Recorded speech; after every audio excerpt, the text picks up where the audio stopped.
আরেকটা আমল হলো, যদি কেউ মসজিদে ইলম অর্জন করার উদ্দেশ্যে যায়, এই যে আপনারা এসছেন,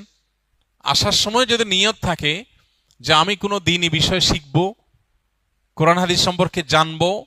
কিছু মাসাইল সম্পর্কে অবগত হব, কোরআন বা হাদিসের দার্স থেকে আমি ইলম হাসিল করব, দ্বীন জানব, ইলম হাসিলের উদ্দেশ্যে মসজিদে যায়, মসজিদে কোনো দ্বীনি প্রোগ্রাম হবে, গিয়েছে শুধু দ্বীন জানার জন্য, দ্বীনের ইলম হাসিলের জন্য, ইলম অর্জনের জন্য যদি কেউ মসজিদে যায়, তাকেও আল্লাহ তাআলা হজের সমান সওয়াব দান করেন। ঠিক একইভাবে কেউ হজ করার নিয়তে সাদেকাহ রেখেছে, পরিপূর্ণ নিয়ত রেখেছে এবং নিয়ত অনুযায়ী সে ইনিশিয়েটিভ নিয়ে ফেলেছে যে হজ করবে, ব্যবস্থা গ্রহণ করেছে, উদ্যোগ নিয়েছে, বাট কোনো কারণে সে করতে পারল না।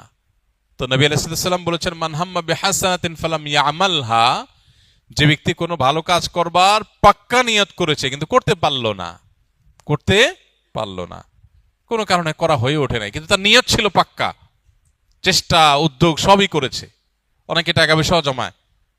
শেষ পর্যন্ত হয়ে ওঠে নাই। কিন্তু এই যে তার পাক্কা নিয়ত ছিল, চেষ্টা ছিল, উদ্যোগও গ্রহণ করেছে, শুধু মুখোমুখি নিয়ত না,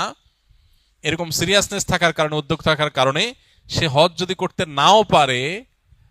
যে কোনো কাজের ক্ষেত্রে এটা প্রযোজ্য, সেটা যদি করতে নাও পারে, আল্লাহ তাকে তার সমান সওয়াব দান করেন।